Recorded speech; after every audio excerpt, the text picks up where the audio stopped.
Que a graça e a paz do Senhor Jesus esteja agora entrando no seu coração, na sua casa, na sua família, para trazer bênção, para trazer consolo, conforto e alegria que vem do alto, alegria que vem do Senhor. Nós vamos meditar nesta noite na palavra do Senhor, falando sobre eles não podiam entrar na tenda. Não deixando a vossa congregação. Hebreus capítulo 10, versículos 19 até o 25. Vamos ler para nossa meditação nesta noite. Hebreus 10, 19 a 25.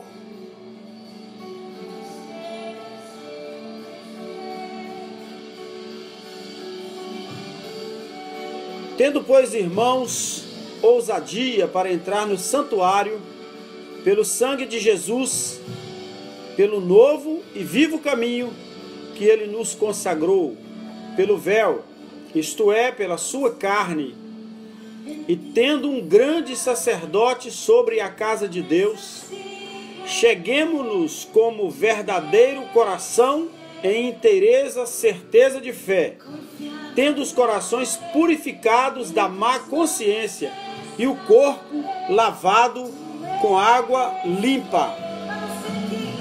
Retenhamos firme a nossa confissão da nossa esperança, porque fiel é o que prometeu, e consideremo-nos uns aos outros para nos estimularmos no amor e nas boas obras, não deixando a vossa congregação, como é costume de alguns, antes admoestando-os uns aos outros, e tanto mais quanto vedes que vai se aproximando aquele dia. De que dia será que o escritor da carta aos Hebreus estava falando? Evidentemente se tratava do fim dos tempos, do último dia. Estamos aproximando do fim dos tempos, estamos aproximando do dia final. E a orientação da palavra de Deus, a orientação do autor da carta aos Hebreus é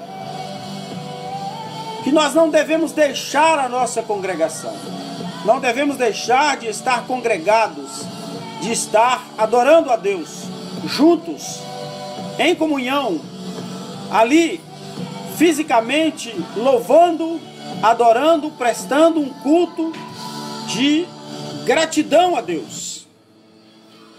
Desde os tempos mais antigos, nos primórdios dos tempos, desde a criação do mundo, o homem busca adorar a Deus como forma de gratidão por tudo que ele fez, por tudo que ele faz. Mas acima de tudo, devemos adorá-lo, como diz a música, pelo que ele é, um Deus zeloso, fiel, justo, compassivo, longânimo, rico em misericórdia. Abraão foi convocado a adorar a Deus pela sua fé e pela confiança que ele tinha no Todo-Poderoso. Por aquilo que ele expressava, por aquilo que ele ensinava, ele foi convocado a movimentar e a vivenciar a sua fé. Diz assim a palavra do Senhor em Gênesis, no livro do Gênesis, capítulo 22, versículo 3 a 5. Então se levantou Abraão pela manhã de madrugada, albardou o seu jumento, tomou consigo 2 de seus moços e Isaque seu filho. Cortou lenha para o holocausto, levantou-se e foi ao lugar que Deus lhe dissera. Ao terceiro dia, levantou Abraão os seus olhos e viu o lugar de longe. E disse Abraão a seus moços: ficai aqui com o jumento. Eu e o moço iremos até ali, e havendo adorado, tornaremos a vós. Observe só esse termo que muitas vezes vemos pular nas pregações quando se fala sobre a fé de Abraão. Ficai-vos aqui com o jumento, e eu e o moço iremos até ali, havendo adorado, tornaremos a vós. Gostaria de chamar a sua atenção para esta palavra, onde o patriarca Abraão demonstra a sua plena confiança na providência de Deus. O Jeová Jirê estava ali. O Deus provedor estava ali para suprir todas as necessidades. E mais especificamente, confiando na promessa da palavra de Deus e confiando no poder de Deus, Abraão sabia que ele e Isaque voltariam do monte. Olha só que interessante, Abraão estava indo ao monte sacrificar Isaque em obediência a Deus. Mas ele sabia que pela misericórdia de Deus e pela provisão de Deus, eles voltariam. Ele está dizendo isso no versículo 5, afirmando isso. Nós vamos ali adorar, e tendo adorado a Deus, voltaremos a vós. O versículo 5 afirma que ele disse isso. Fiquem aqui, e nós tornaremos a vós. Não havia cordeiro para o holocausto. Deus havia pedido o filho dele em sacrifício. O filho da promessa. Abraão tinha 2 filhos. Um com Agar e esse com Sara, sua mulher. Esse era o filho da promessa. Havia pedido o que ele tinha de melhor. Deus pediu a Abraão que oferecesse a ele o que ele tinha de melhor, o seu filho. Mas Abraão era muito apegado a Isaque. Sabia, porém, que Deus havia prometido que dele descenderia toda a geração de Abraão para fazer dele pai de muitas gerações. Ele estava disposto a adorar, oferecendo a Deus o melhor que ele tinha, o seu filho. Mas ele sabia que o cordeiro para o holocausto, para o sacrifício, haveria de ser providenciado por Deus. E como vimos na história, aconteceu. Abraão foi adorar, levou Isaque, levou lenha. Isaque subiu o monte levando a lenha. Chegando lá, eles repararam o altar. Eles edificaram o altar para o holocausto. E ele então disse: Pai, eu vejo aqui a lenha e vejo o altar do holocausto, mas o cordeiro eu não estou vendo. E Abraão então disse mais uma vez: o cordeiro para o sacrifício Deus proverá. Quando saímos para servir e para adorar a Deus, não precisamos mais nos preocupar com os pormenores, com os detalhes que são mínimos. Quem providencia tudo para uma perfeita adoração é o Senhor. O que Deus quer para o holocausto, para a adoração, para o sacrifício, é a nossa vida em plena comunhão com Ele. Prontos para adorar, prontos para servi-lo, prontos para apresentar a Ele um culto racional, um culto de perfeita gratidão a Deus.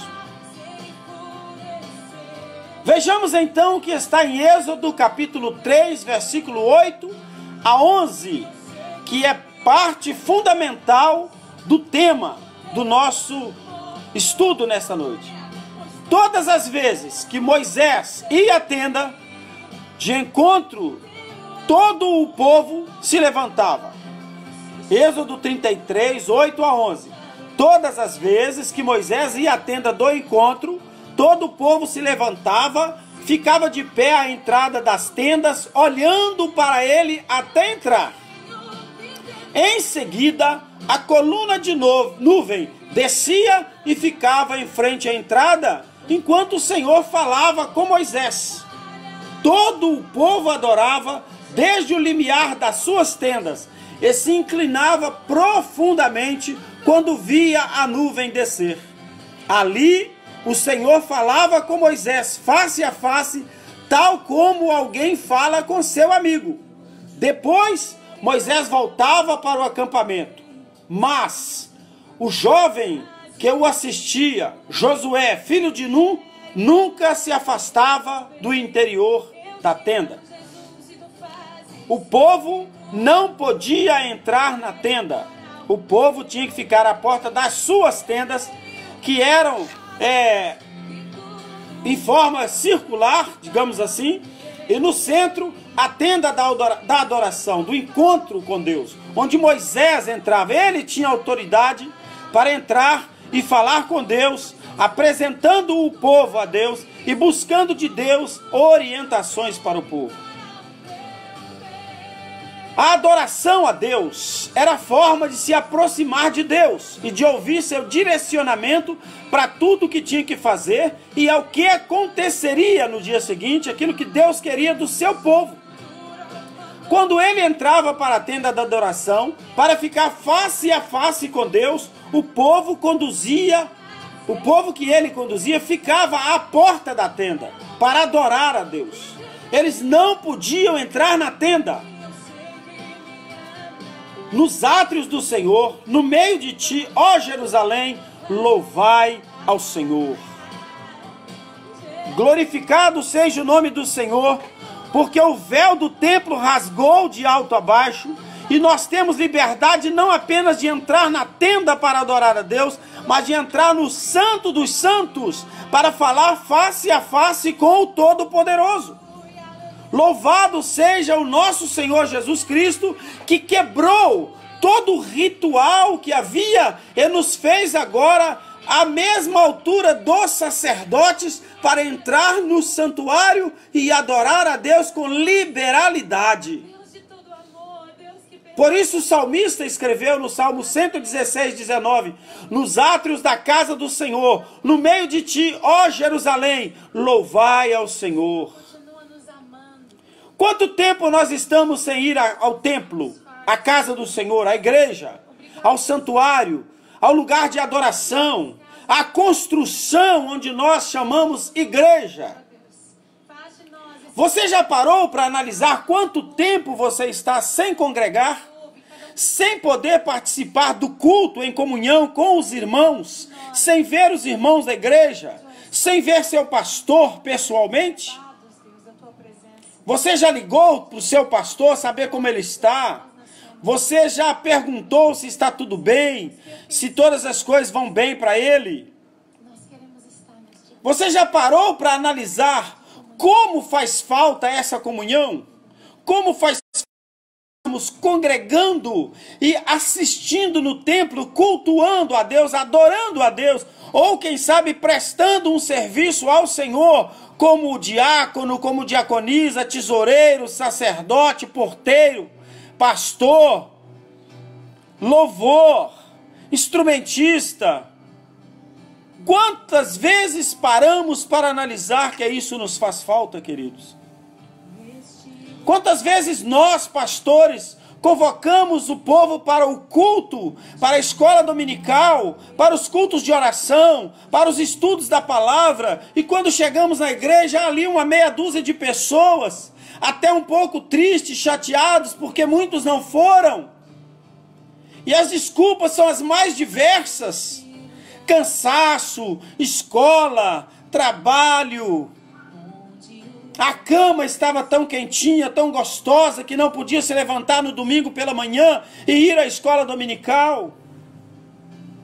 Chegamos ali e encontramos uma meia dúzia de irmãos, mas ali cheios da vontade de aprender, de cultuar, de adorar a Deus, com o coração quebrantado, contrito, voltado para o Senhor e pronto para adorar, querendo mais de Deus, querendo buscar a Deus, trocando o conforto da sua casa, trocando o seu televisor, o seu programa predileto, a sua série preferida, trocando o clube no domingo pela manhã, ou a praia, ou o shopping, para estar ali adorando a Deus.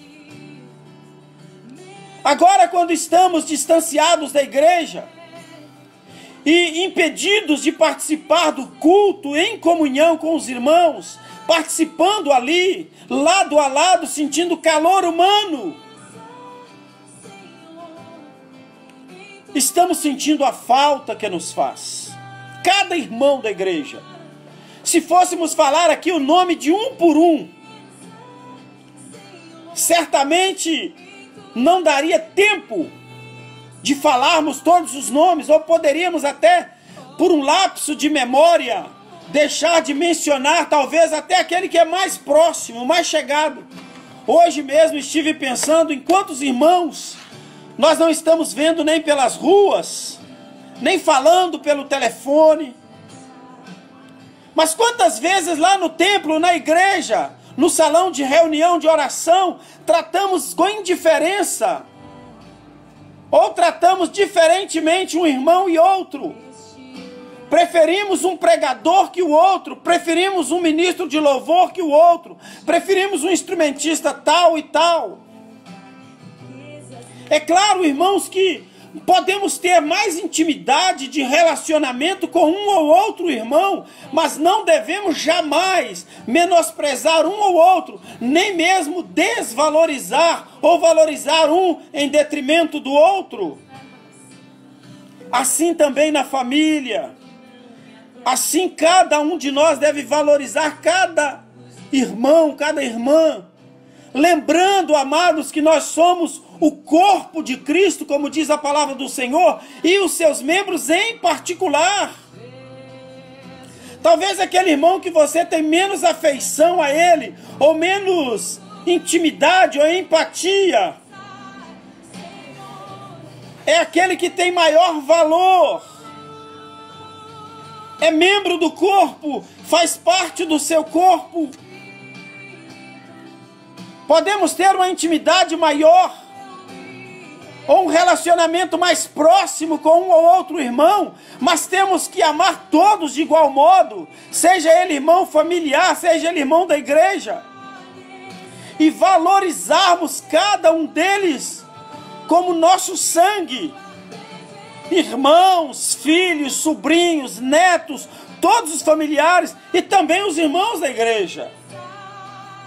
Estar no templo, no salão de reunião, pode não significar necessariamente estar adorando a Deus, mas estaremos no lugar certo para adorá-lo e devemos estar ali, no templo, dia a dia, com este único objetivo e propósito. A palavra do Senhor nos diz assim: o zelo da tua casa me consome. Amados, eu fico tão feliz quando estou dentro da igreja, dentro do salão de adoração, de reunião. E fico muito triste, preocupado, quando estou impossibilitado de estar ali, adorando a Deus. Por causa do calor, da comunhão com os irmãos. Porque nós podemos adorar a Deus no nosso quarto, na nossa sala, na nossa cozinha, diante do computador, diante da televisão. Podemos sim, podemos. Em qualquer uma dessas situações ou localidades, mas Deus separou para que nós possamos adorá-lo no templo. E é muito mais gostoso. Eu já ouvi de pessoas que não estão frequentando a igreja diariamente, o templo físico, pois igreja, no sentido figurado, no sentido da palavra, somos nós. Afirmarem que não adianta nada ir à igreja como fulano ou beltrano vai. E alegam que a vida dele é toda errada e fica indo todo dia à igreja e não conserta. Parece, irmãos, que nós estamos julgando um ao outro, menosprezando o irmão, ou achando que a forma como ele adora a Deus não é a perfeita forma de adoração. Irmãos, deixe ele adorar a maneira que ele acha melhor adorar. A igreja está ensinando, orientando, instruindo, mas cada um tem o seu método, o seu modo de adorar a Deus, de prestar a Ele culto. E cada um de nós é que vai prestar contas a Deus. A igreja, enquanto congregação, enquanto local de culto, é lugar de concerto, de adoração, de preenchimento do poder de Deus, de manifestação total de Deus nas nossas vidas. Ali no templo, nós vamos para adorar a Deus, não vamos para olhar um ou outro irmão, ou para julgar a situação em que um ou outro está adorando, não. Ali é local de estarmos em plena comunhão com Deus e com cada um dos nossos irmãos. Quantas vezes um irmão está lá no altar ministrando louvor de todo o coração, demonstrando total dependência de Deus, e Deus se manifesta a ele, e nós vemos o Espírito Santo tomá-lo, e quando ele convida o povo a uma verdadeira adoração, então quase todos estão ali desligados do ambiente, fora da atmosfera do culto, fora da sintonia da adoração. Querido, seja você o objeto de sacrifício, de louvor, de adoração a Deus. Renda-se totalmente aos pés do Senhor Jesus. Prostre-se diante dele, diante da cruz, em adoração, em serviço total ao Senhor nosso Deus. Apresentai-vos diante dele com cânticos e em seus átrios com hinos. Louvai-o e bendizei o seu nome. Salmo 100, versículo 4 está nos dizendo: entrai pelas portas dele com gratidão e em seus átrios com louvor. Louvai-o e bendizei o seu nome. Bendito seja o Deus e Pai de nosso Senhor Jesus Cristo, que segundo a sua grande misericórdia nos gerou de novo para uma viva esperança pela ressurreição de Jesus. 1 Pedro 1,3. A Bíblia é a palavra de Deus e ela nos convoca a uma perfeita adoração. Você não precisa esperar o dia de estar no templo, o dia que estiver liberado para as reuniões de culto. Não, você pode adorar a Deus na sua casa hoje, agora. Mas no dia em que for convocado a estar no templo, no dia que se abrirem as portas do templo para nos congregarmos e para reunirmos com todos os nossos irmãos, deixe tudo de lado. Saia do seu comodismo, saia do conforto da sua casa, adore a Deus. Ah, irmãos, como estamos ansiosos por este dia, como ansiamos pelas horas de podermos estar ali cultuando ao Senhor, adorando ao Senhor, ouvindo qualquer um dos irmãos trazer a mensagem, ouvindo qualquer um dos irmãos ministrar o louvor, porque arde no nosso coração o desejo de estarmos dia a dia buscando ao Senhor em comunhão, em adoração, buscando a Deus, cultuando a Deus. É muito bom louvar ao Senhor, mas eu quero te fazer um apelo nesta noite. Não deixe para o próximo culto, não espere o próximo culto, não espere amanhã. Adore a Deus hoje mesmo, agora, pois Ele é digno de toda a adoração. E o que nós queremos nesta noite com esta palavra, meu querido, é que você seja compungido a adorar a Deus e ame mais a sua igreja, ame mais o seu pastor, o ambiente de culto, os locais de reunião, os horários de reunião. Agradeça ao Senhor, louve ao Senhor, adore ao Senhor, porque você tem um ambiente para adorar a Deus, tem um local de adoração e pode prestar um culto perfeito, racional, diante do Todo-Poderoso. Busque ao Senhor, exalte ao Senhor, bendiga o seu santo nome, porque Ele é o nosso Deus e Ele está conosco para nos abençoar e para nos encher da sua graça, do seu amor, do seu favor, da sua misericórdia. Deus é fiel e justo. Ele é quem pode nos dar a vitória. E nós somos totalmente dependentes deste amor. Que Deus possa encher a sua vida nessa noite e te fazer entender o propósito da verdadeira adoração. E o que é que Deus quer de nós? Um coração quebrantado, contrito, um espírito adorador, um espírito de adoração voltado a Deus.